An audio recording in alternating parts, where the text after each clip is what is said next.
Of course, today is April 20th, 420 Day, as it has become known as, a day to celebrate and recognize the power of marijuana. To talk a little bit more, let's bring in Anqunette Sarfoh. She is a board member for the Michigan Cannabis Industry Association. Q, always great having you on the show. Always great to be here. Thank you for the invitation. Happy 420 Day. Happy 420, everybody. I even broke out my industrial strength vaporizer in case we do a little show and tell later, but I'm not.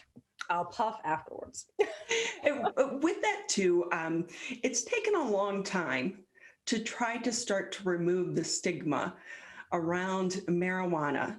And we have so many advocates now that are public about the medical side of marijuana and its benefits. What has this year and this really, this mission, I think you're on a mission right now, been like for you to try to demystify the myths around weed? Well, it has been a challenging year for everyone. I will start off by saying that, and the people have gone through loss and pain this past year. That being said, it's also been an opportunity for them to look for ways to take care of themselves, to feel better, and to improve their health. And so that being said, people have turned to cannabis in droves to deal with everything from aches and pains to anxiety to depression. A host of things that we're dealing with. And so we in the industry, in the cannabis industry, have noticed that there's been a market increase in people looking at cannabis to see if it fits into their wellness regimen, and wondering if it helps them maybe alleviate some bad moods. You had your last guest on, and there's a lot of bitchiness out there. And we have some women who are trying to find ways to get rid of that feeling as well. So this has been a year of tremendous growth in the Michigan cannabis industry, not just Michigan, but all over the country, but Michigan in particular, has seen a dramatic increase in people utilizing cannabis for recreational and medicinal purposes. I'm sorry, keep going. Oh, I was just saying onward and upward. Yeah. So with that, what is the difference, if you can answer this, between marijuana and CBD? Because we see CBD pretty much everywhere now, at the drugstore, at the gas station, someone is selling something with CBD in it. And I am as well. So I have a CBD line called Culture, Culture. So the difference is, my dog, hopefully my dog's almost barking. I knew it. That's okay. Mine, Trixie was at the top of the show. So okay. That's okay. So if you look, let's start with cannabis. So cannabis is the actual plant, and CBD and THC are two components of cannabis. So THC is what we know that gets people high. It has that psychoactive effect. CBD is short for cannabidiol, and that gives you different effects. It's okay. They're just on neighborhood patrol. Right. And you know what? So that's, I'm going to mute this because FedEx is here. I'm sorry. 2 seconds. No, that's okay. So Tyler, we've gone through this before. Oh yeah. Everyone has had their pet Zoom bomb them in some way. Just the other day, we had the lady with her cat walking behind her the entire time. So no worries here. That's the beautiful thing about where we are. And you know what we love, Q, is I don't feel bad when Trixie goes crazy like that. Right? My apologies. But yes, so CBD and THC, they are just two components of cannabis. It's one of over 100 components of cannabis. But what you're noticing with CBD is because it is non-psychoactive, and it is legal in all 50 states. And that's why, and it has a host of benefits because we have this endocannabinoid system in our bodies. And so these components interact with our bodies know what to do with it.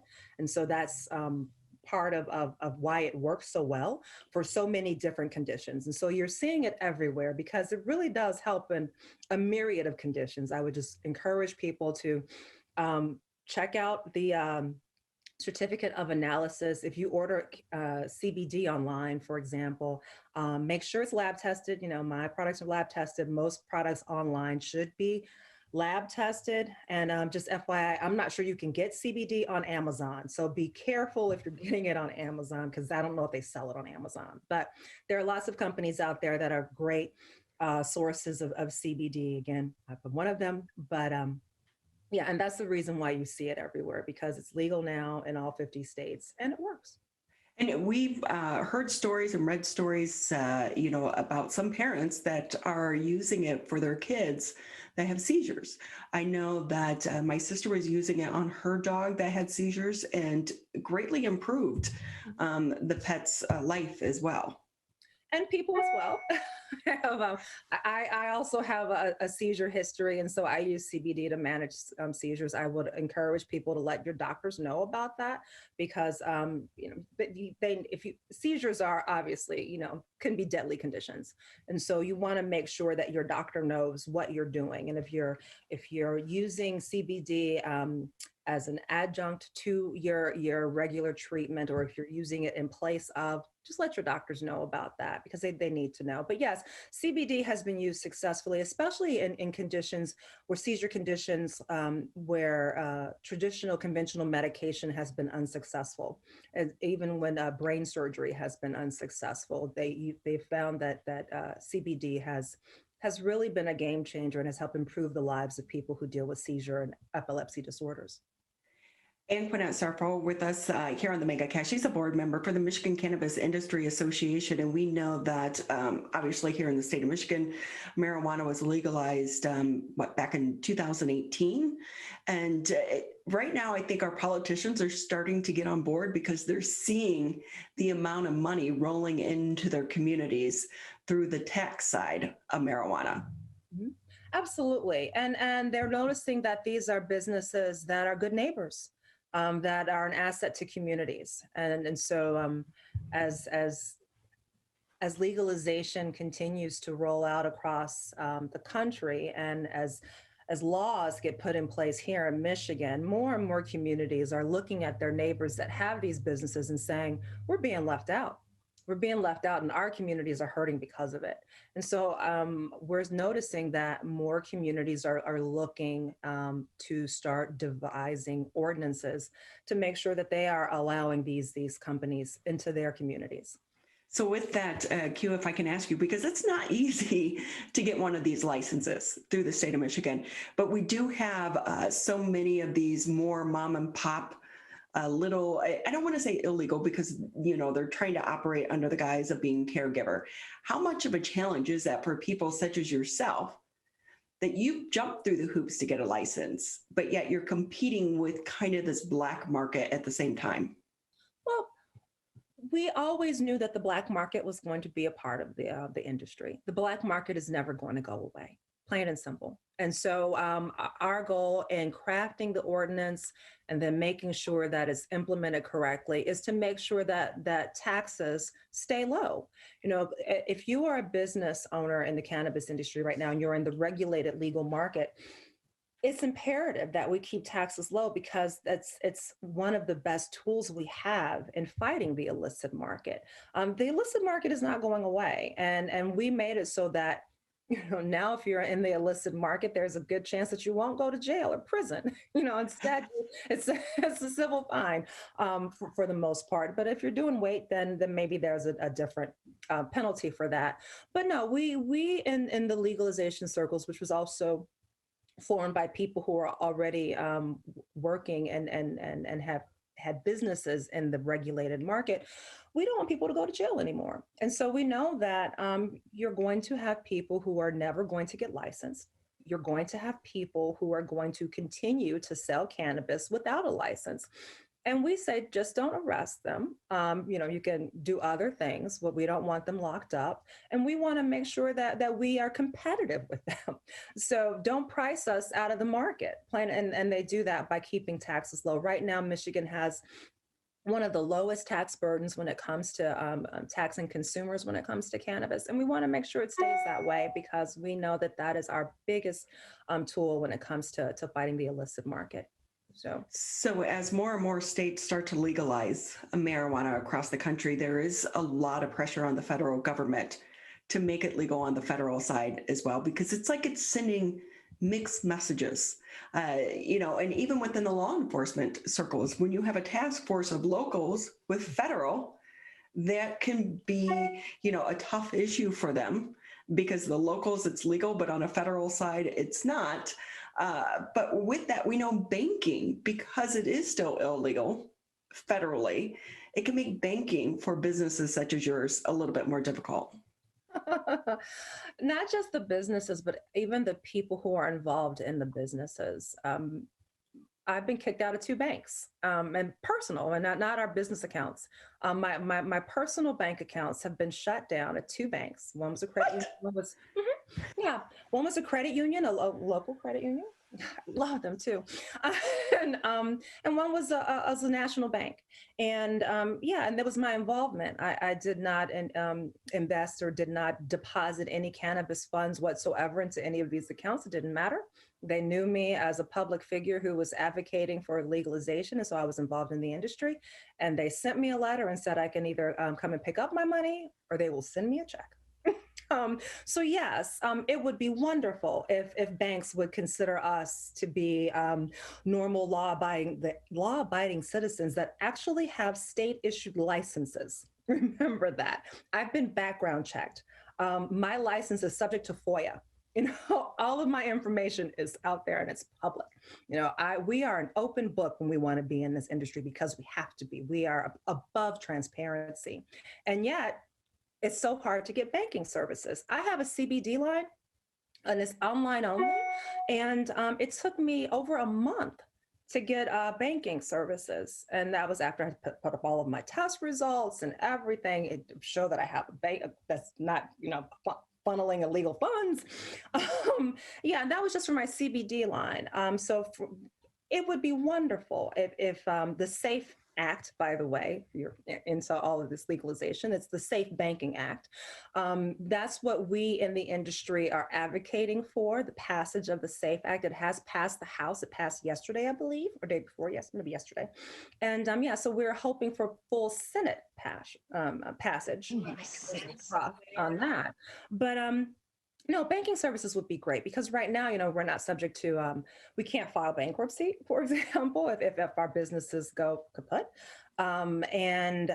We are not allowed to take out business loans. You have to get outside funding, which comes at usually a higher interest rate. There are a lot. And then, of course, there's a whole tax structure because if you have a provisioning center, those places are taxed at a 90% effective tax rate because they are taxed as an illegal enterprise. So we still have to pay taxes, but we're taxed at 90% because we're an illegal enterprise federally. But we have to file our taxes, even though we're illegal to the feds. So there are a lot of things that we would love to have straightened out on the federal side.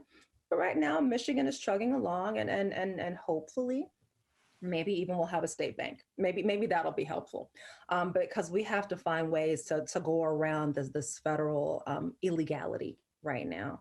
And even if the feds would maybe even just decriminalize it for now, that would be helpful.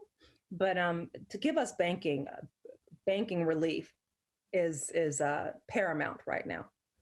So that's fascinating to me. And this is why we have these conversations, because for so many people, they just see the headlines that marijuana is a booming business and how to get into it. But they're not noticing the nuances of what it actually takes to get a business up and running and the legalities around it, and banking being such a big part. And with that, this has been an education, I would imagine, for you as well. Frustrating though, I'd be pulling my hair out.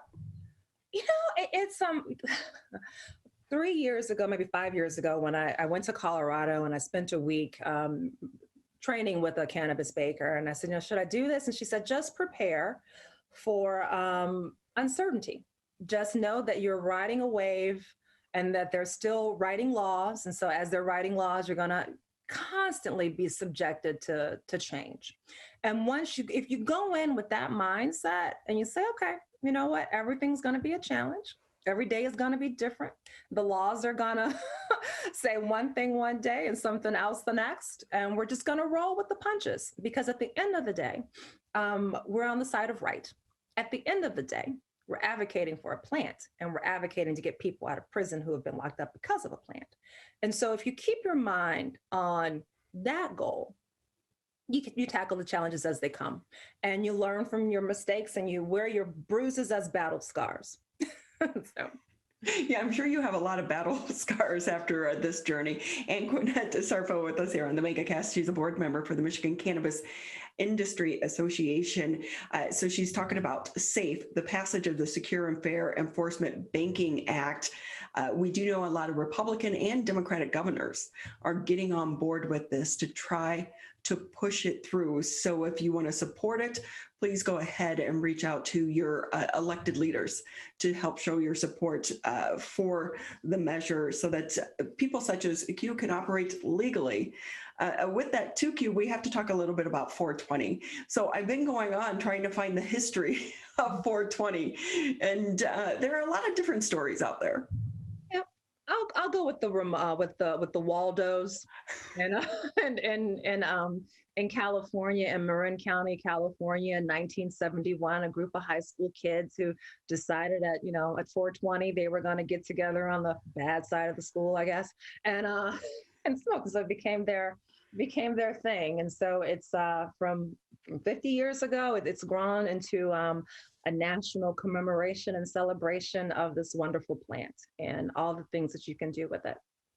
And do you think it's really starting to change now, though, as more and more states legalize marijuana?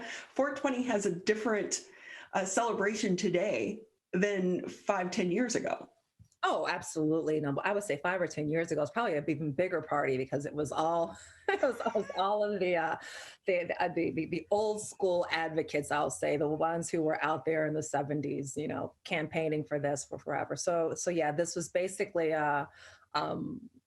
weed Christmas and whatever holiday, weed Christmas, birthday, New Year's Eve, all rolled into one.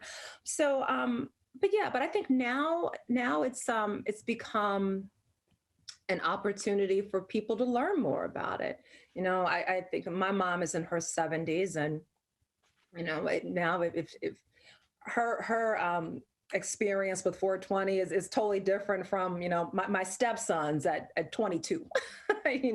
For my mom, she's like, oh well, maybe there are some new products I should try out, maybe there's a different gummy I should look at, and the 20-year-old was like, blaze me another one. So, but it's good because I think that with this exposure, we get to dispel the stigma. Every time we talk about 420 and every time we talk about cannabis issues, hopefully it widens some people's perspectives on what they were told before and what they're seeing and realizing for themselves now. And more people are feeling comfortable going into a provisioning center and saying, what do you have that could help me? Especially if you're just trying to just sleep. If you don't even want to smoke or anything like that, but if you just want a good night's sleep, they have something for you. We have something for you. Well, you have such an interesting journey because we know that you started this because of your medical health issues, and it's helped you with that. So it's great that they have you as an advocate to really share your story, but also to try to share the other side of the marijuana story, because, I was all in the other camp. To this day, I've never smoked weed, and it's just my thing. I'm like, oh, it smells, but talking with people such as yourself, it really does open the door and it opens your mind. And, some things are for some people and not for others. But the key is, if you're going to have it legal here in the state of Michigan, because the voters approved it, then you need to do the other steps behind that measure to allow people such as yourself to legally operate some of these businesses. So with that, where can people find your products? Because you're doing edibles now, right? Correct. I have a CBD line. And so my CBD line is available at cultureclub.com. That's Qulture. So remember, I put the Q in culture. Cultureclub.com. And we also have a monthly educational tea parties. They're free. They're on Zoom. And it's me with a cannabis nurse, and it's an opportunity for people to ask a medical professional anything and everything they want to know about how they can use cannabis for themselves or their loved ones, including their pets. And we always have a conversation with someone who has successfully used cannabis. And so this month's conversation, I'm happy to say, is with former Piston Rick Mahorn. And so he does not smoke either, Ronnie, um, but he is a fan, and he uses edibles. And so he's a big fan of edibles. He uses them morning and at night. Not throughout the day, but just, once in the morning and once at night. But he talks about his regimen and what works for him. And it's nice of him to share his journey with us. And so, yeah, so the last Thursday of every month at cultureclub.com, you can register for our tea parties. They are free. They're sponsored by Select, which is a vape company. You can learn about more vapes as well at our tea parties. And we'd love to see you come out and hang with us. You can get tea party kits at one of 20 provisioning centers all over Michigan. Those are also on our website if you click on the link to join the tea party. So you'll have the link of all of the culture kit locations, and that includes cannabis flower, which is, bud, and we call it flower, but cannabis, an edible CBD infused tea, my own Motor City brand of tea, and grinder card, and we talk about how you can use it to feel better. That's great. Q, we have to wrap up here, but I have to tell you, I saw someone on Facebook, they were selling munchie boxes today. Ah, I was like, that is smart. Very smart. I'm sure many munchie boxes will be sold today at various locations. Well, we always appreciate your time, but we also appreciate you educating us and sharing that education with us and our listeners and our viewers. So thank you again for your time. Thank you for having me. It's always a pleasure.